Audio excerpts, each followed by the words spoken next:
تھوڑا سا وقت مل جاتا اور ہم دنیا میں واپس بھیج دیے جاتے، پھر ہم وہی وہی کام کرتے جو کرنے کا کہا گیا ہے، پھر ہم وہ کبھی بھی کام نہ کرتے جن سے رکنے کا کہا گیا تھا، پھر وہ قسمیں کھائیں گے، جھوٹی قسمیں کھائیں گے، گمراہی پر افسوس کریں گے، اور پھر ایک دوسرے سے کہیں گے آپ نے مجھے دور رکھا، آپ نے مجھے دور رکھا۔ اور جیسا کہ ہم نے لاسٹ پہلے بھی ہم نے ڈسکس کیا تھا کہ ایک دوسرے کو بلیم کرتے ہوئے وہ کیا کہیں گے، کاش میں نے فلاں کو دوست نہ بنایا ہوتا، کاش میں نے فلانن خلیلا، میں نے کاش فلاں کو دوست ہی نہ بنایا ہوتا جس کی کمپنی میں رہ کے میں جہنم کے گڑھے میں جا گرا ہوں۔ تو اس لیے ایک دوسرے کو ملامت کریں گے اور پھر اللہ تعالیٰ سے ریکویسٹ کریں گے اور دعائیں مانگیں گے، کیونکہ دنیا میں اللہ تعالیٰ نے بارہا مہلتیں ان کو دی ہیں، لیکن کوئی بھی مہلت ان کے کام نہ آئی، کوئی بھی ریمائنڈر ان کے کام نہ آیا، بار بار یہ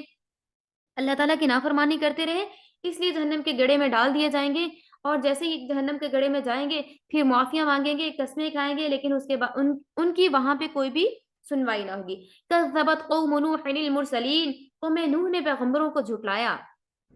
اذ قال لهم اخوهم نوح الا تتقون، جبکہ ان سے ان کی برادری کے بھائی نوح علیہ السلام نے فرمایا کہ تم اللہ سے ڈرتے نہیں، انی لکم رسول امین، میں تمہارا امانت دار پیغمبر ہوں،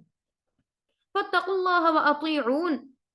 اللہ سے ڈرو اور میرا کہا مانو، وما اسألکم علیہ من اجر، میں تم سے کوئی صلہ نہیں مانگتا، ان اجری الا علی رب العالمین، میرا صلہ تو بس رب العالمین کے ذمہ ہے، فاتقوا اللہ واطیعون، وہ لوگ کہنے لگے فاتقوا اللہ، بس ڈرتے رہیے اللہ سے، واطیعون، اور میرا کہا مانیے، قالوا انؤمن، تو وہ کہنے لگے کیا ہم ایمان لے آئے، ایسے استہزاء یا مذاق اڑانے والے انداز میں وہ کہنے لگے کیا ہم ایمان لے آئے، لک واتبعک الارذلون، حالانکہ رذیل لوگ تمہارے ساتھ ہو لیے، کمتر لوگ آپ کے ساتھ ہیں، ہم کیسے آپ پر ایمان لا سکتے ہیں معاذ اللہ۔ قال وما علمی بما كانوا يعملون، حضرت نوح علیہ السلام نے فرمایا کہ ان کے کام سے مجھے کیا بحث، ان حسابهم الا على ربی لو تشعرون، ان سے حساب کتاب لینا بس اللہ کا کام ہے، کیا خوب ہو کہ آپ اس کو سمجھو۔ وما انا بطارد المؤمنین ان انا الا نذیر مبین، اور میں ایمانداروں کو دور کرنے والا نہیں ہوں، میں تو صاف طور پر ایک ڈرانے والا ہوں، جہنم کے خوف سے ڈرانے والا ہوں۔ پہلے ہم نے حضرت موسیٰ علیہ السلام کا قصہ ڈسکس کیا، پھر حضرت ابراہیم علیہ السلام کے واقعات بیان ہوئے، اس کے بعد حضرت نوح علیہ السلام اور آپ کی قوم کے واقعہ کو ان آیات میں مختصر بیان کیا جاتا ہے۔ قرآن کریم میں حضرت نوح علیہ السلام کے واقعے کو قریباً 28 صورتوں میں ذکر کیا گیا ہے۔ یہاں پر مقصد کے پیش نظر واقعہ بیان کیا گیا ہے، اور یہ مقصد اس لیے ضروری ہے کہ حضرت نوح علیہ السلام کا یہاں واقعہ بیان کر کے رسول اللہ صلی اللہ علیہ وآلہ وسلم اور آپ کے متبعین کو تسلی دینا مقصود ہے، اور یہ بتانا کہ انبیاء علیہ السلام کی تکذیب کرنا، ان کو دکھ پہنچانا، اہل حق کو ایذائیں دینا نئی بات نہیں ہے، بلکہ حضرت نوح علیہ السلام کی قوم نے بھی ایسا ہی کیا تھا، کئی سو سال تک مخالفت پر کمر بستہ رہی وہ قوم، پھر کیا ہوا، بالآخر عذاب الہی میں گرفتار ہو کر غرق ہوئے اور تباہ ہو گئے۔ اور دوسری طرف کفار مکہ مشرکین عرب کی پیغمبر کی نافرمانی کرنے پر ہلاکت اور برباد ہونے کی وعید بھی سنائی جاتی ہے۔ حضرت آدم علیہ السلام کے بعد نبی تو بہت سارے آئے، مگر حضرت نوح علیہ السلام پہلے نبی ہیں جن کو رسالت سے نوازا گیا، جدید شریعت عطا کی گئی۔ حضرت نوح علیہ السلام کی بعثت سے پہلے تمام قوم اللہ تعالیٰ کی توحید اور صحیح مذہبی روشنی بھول چکی تھی، اور حقیقی اللہ کی جگہ انہوں نے خود ساختہ بت بنا لیے تھے۔ اب بت پرستی کا آغاز کہاں سے ہوا تھا؟ بت پرستی کا آغاز ہوا تھا تصویروں سے۔ تصویروں سے انہوں نے پہلے کیا ہوا، اسکیچنگ سٹارٹ کی، اور انہوں نے کہا کہ ہمارے جو پہلے والے بڑے لوگ تھے جن کی ہم رسپیکٹ کیا کرتے تھے، یہ جو پیغمبر ہمارے پاس آئے تھے، ہم ان کی اسکیچنگ کرتے ہیں، اسکیچنگ بنانا سٹارٹ کی۔ اس کے بعد آہستہ آہستہ انہوں نے کہا کہ یہ جو اسکیچنگ ہے یہ تو خراب ہو جاتی ہے، ہمیں کوئی ایسی چیز بنانی چاہیے جو کہ وقت کے ساتھ خراب نہ ہو۔ پھر انہوں نے آہستہ آہستہ اسکیچنگ سے وہ بت پرستی کی طرف آتے گئے، پہلے انہوں نے بت بنا کے رکھ لیے عقیدت کے طور پر، پھر اس کے بعد کیا ہوا کہ آہستہ آہستہ ان سے آنے والی جنریشن انہی جو انہوں نے اسکیچنگ کی تھی اس کے بعد بت بنائے تھے، پھر ان کی پوجا پاٹ کرنا سٹارٹ ہو گئی۔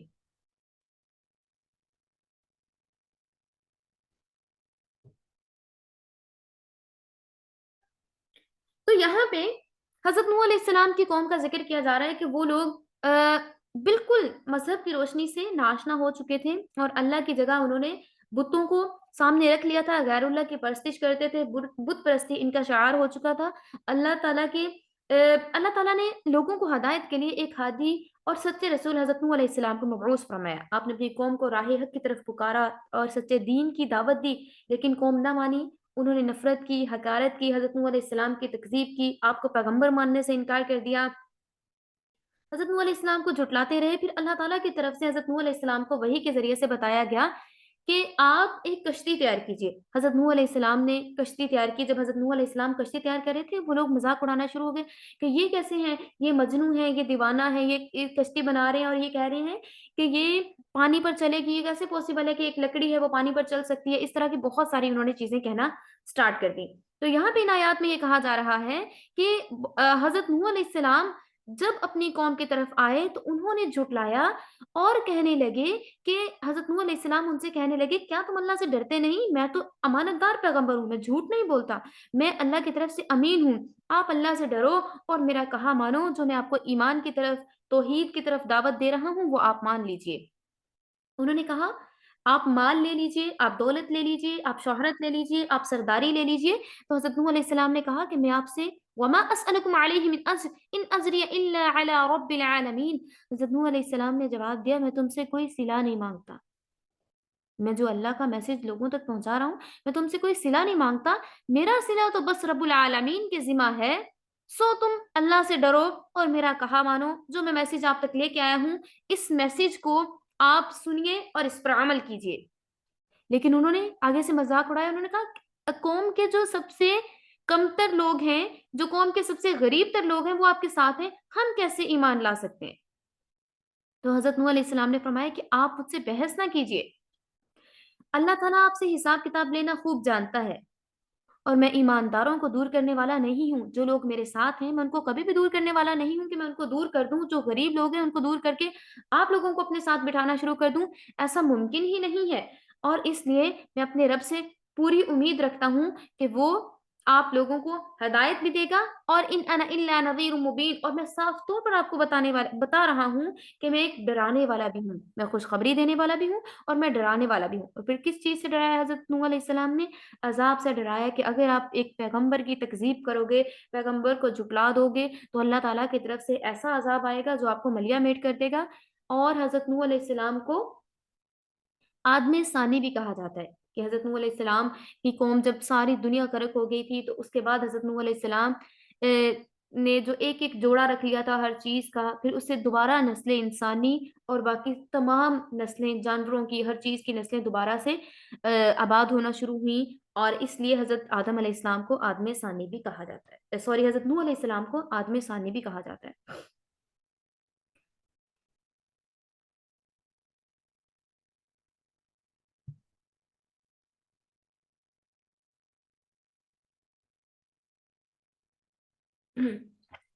قالوا لئن لم ينتهي يا نوح لتكونن من المرجومین، وہ لوگ کہنے لگے اگر تم اے نوح علیہ السلام باز نہ آئے تو ضرور ضرور ہم آپ کو سنسار کر دیں گے، پتھروں سے آپ کو ہلاک کر دیں گے۔ قال رب ان قومی کذبون، حضرت نوح علیہ السلام نے دعا کی اے میرے پروردگار میری قوم مجھے جھٹلا رہی ہے، فافتح بینی و بینہم فتحا ونجنی ومن معی من المؤمنین، سو آپ میرے اور ان کے درمیان ایک فیصلہ فرما دیجئے اور مجھے اور جو ایماندار میرے ساتھ ہیں انہیں نجات دے دیجئے۔ فَأَنْجَيْنَاهُ وَمَن مَّعَهُ فِي الْفُلْكِ الْمَشْحُونِ، تو ہم نے ان کو اور ان کے ساتھ بھری ہوئی کشتی میں لوگوں کو نجات دے دی۔ ثُمَّ أَغْرَقْنَا بَعْدُ الْبَاقِينَ، اس کے بعد ہم نے باقی تمام لوگوں کو غرق کر دیا۔ إِنَّ فِي ذَلِكَ الْآيَةَ، اور اس میں بھی عبرت ہے، نشانیاں ہیں لوگوں کے لیے۔ وَمَا كَانَ أَكْثَرُهُم مُؤْمِنِينَ، اس کے باوجود لوگ ایمان نہیں لاتے۔ وَإِنَّ رَبَّكَ لَهُوَ الْعَزِيزُ الرَّحِيمُ، بے شک آپ کا رب زبردست مہربان ہے۔ اب یہاں پہ حضرت نوح علیہ السلام کی سٹوری ڈسکس کی گئی ہے، اور لاسٹ پہ اگین یہی بات کی جا رہی ہے کہ ہم نے آپ کے لیے نشانیاں چھوڑی ہیں۔ جس پیغمبر کا واقعہ بیان کیا جاتا ہے، حضرت موسیٰ علیہ السلام کا واقعہ بیان ہوا، حضرت ابراہیم علیہ السلام کا واقعہ بیان ہوا، اور جیسے جیسے اینڈنگ ہو رہی تھی رکوع کی، ایک ایک نبی کو بتایا جا رہا تھا، ایک ایک نبی کی سٹوری سنائی جا رہی تھی، ان کے لاسٹ پہ اللہ تعالیٰ نے اینڈنگ کس طرح سے کی ہے کتنی خوبصورتی سی اینڈنگ ہو رہی ہے کہ ان فی ذالک لآیا. ابھی ہم نے جو پہلا رکوع پڑھا ہے، پریویس رکوع پڑھا، اس میں بھی سیکنڈ لاسٹ جب رکوع اینڈ ہو رہا تھا، سیکنڈ لاسٹ جو 2 آیات تھیں وہ سیم یہی والی آیات تھیں، ان فی ذالک لآیا، کہ اس میں نشانیاں ہیں لوگوں کے لیے اس میں عبرت ہے لوگوں کے لیے. کس چیز میں؟ اس پورے واقعے میں، حضرت نوح علیہ السلام کے واقعے میں عبرت ہے لوگوں کے لیے. لیکن اس کے باوجود لوگ اس واقعے سے نصیحت نہیں پکڑتے، ایمان نہیں لاتے. بے شک آپ کا رب بہت غالب اور حکمت والا ہے اور غفور الرحیم ہے. آپ کا رب مہربان ہے. مہربان کس طرح سے ہے کہ اس نے آپ کے ساتھ وہ تمام سٹوریز شیئر کر دی ہیں جو انبیاء علیہ السلام کے واقعات آپ کے ساتھ شیئر کر دی ہیں، تاکہ آپ انہیں سنیں اور ان پر ایمان لائیں، ان سے عبرت حاصل کریں تاکہ آخرت میں کامیاب ہو سکیں.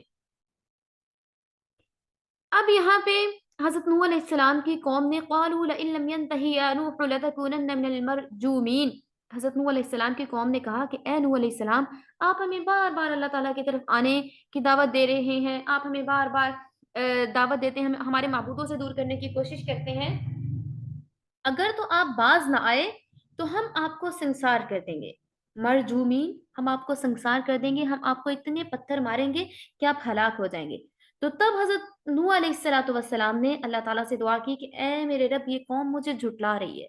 یہ قوم میری تکذیب کر رہی ہے، بس آپ ایک فیصلہ کر دیجئے میرے اور ان کے درمیان، اور جو میرے ساتھ ایماندار ہیں انہیں بھی نجات عطا کر دیجئے. وہ ان کو تنگ بہت زیادہ کر رہے تھے. تو پھر اللہ تعالیٰ کی طرف سے کیا جواب آتا ہے؟ فَأَنْجَيْنَاهُ وَمَن مَّعَهُ فِي الْفُلْكِ الْمَشْحُونِ. اور پھر ہم نے انہیں اور ان کی بھری ہوئی کشتی کو نجات دے دی. اب جو انہوں نے ایک کشتی تیار کرنا شروع کی تھی، اور جو کشتی میں حضرت نوح علیہ السلام کی اللہ تعالیٰ نے دعا قبول کی اور حضرت نوح علیہ السلام کو تسلی دی اور آپ کی حرکات پر فرمایا کہ آپ ان کی حرکات پہ غم نہ کیجیے.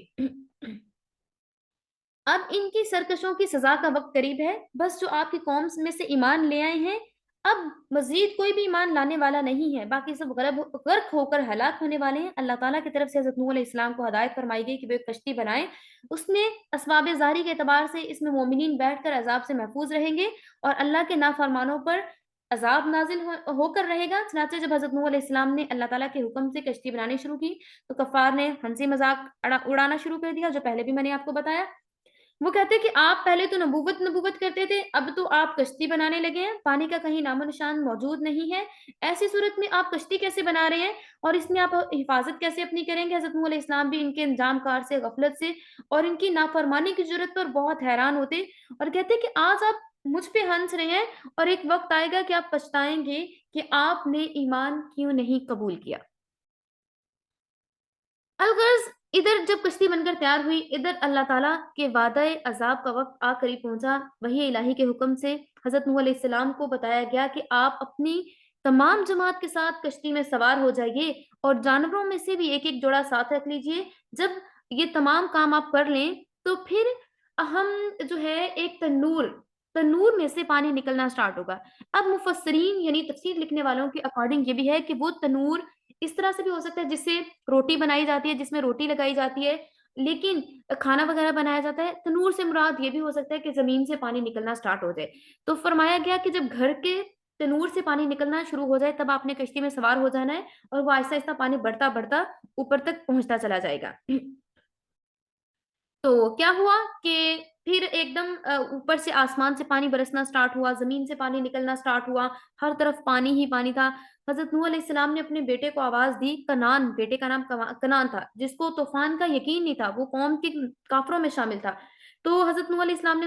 اس سے کہا کہ آپ آ جائیے. تو اس نے کنان نے کہا کہ نہیں، میں آپ کے ساتھ نہیں آ سکتا، میں اونچے کسی پہاڑ پہ چڑھ جاؤں گا جس کی وجہ سے میں بچ جاؤں گا. لیکن اچانک ایک بہت بڑی لہر آئی اور جس کی وجہ سے وہ بیٹا بھی دور ہو گیا اور وہ پانی میں غرق ہو گیا. تو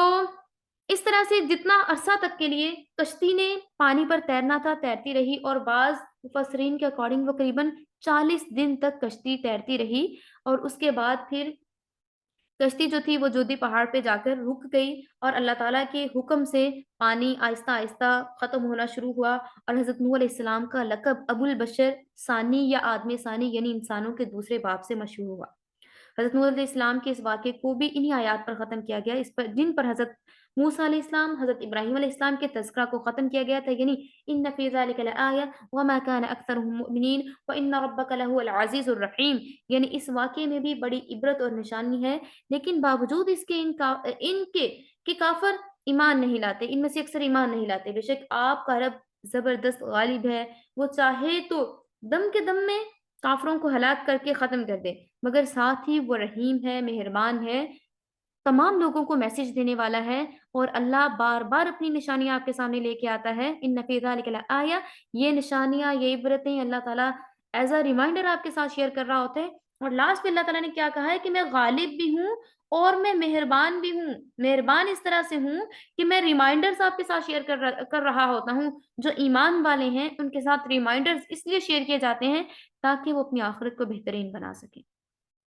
تاکہ وہ دنیا کی رنگینیوں میں کھو کر اللہ تعالیٰ کی ذات کو نہ بھول جائیں، بلکہ وہ اللہ تعالیٰ کو ساتھ ساتھ یاد رکھیں۔ اس لیے میں مہربان ہوں، میں ان کو ریمائنڈرز دیتا رہتا ہوں، اور جو آپ کو ریمائنڈرز مل رہے ہوتے ہیں، کبھی نماز کا ریمائنڈر مل گیا، کبھی تہجد کا ریمائنڈر مل گیا، کبھی کوئی اور موٹیویشنل آیت آپ کے سامنے آ گئی، تو وہ ایسے ہی آپ کے سامنے نہیں آ جاتے، بلکہ وہ اللہ تعالیٰ کی طرف سے آپ کے سامنے آ رہے ہوتے ہیں۔ اللہ تعالیٰ کی ذات آپ پہ بہت مہربان ہے، جب بھی آپ کے سامنے وہ تمام ریمائنڈرز آ رہے ہوتے ہیں، اور جب بھی آپ ان ریمائنڈرز پر عمل کرتے ہوئے، اللہ تعالیٰ چاہتا ہے کہ آپ ان ریمائنڈرز پر عمل کریں تاکہ آپ اس دنیا میں بھی کامیاب ہوں اور آخرت میں بھی آپ کامیاب ہو سکیں۔ نیکسٹ جو ہم لوگ سٹوری ڈسکس کریں گے وہ قوم عاد، یعنی حضرت ہود علیہ السلام اور آپ کی قوم عاد کا ذکر فرمایا گیا ہے، قوم عاد، اور جو حضرت ہود علیہ السلام تھے ان کی قوم کا ذکر کیا گیا ہے، اور یہ انشاءاللہ نیکسٹ لیکچر میں ہم ڈسکس کریں گے۔ وآخر الدعوانا أن الحمد لله رب العالمين ربنا آتنا في الدنيا حسنة وفي الآخرة حسنة وقنا عذاب النار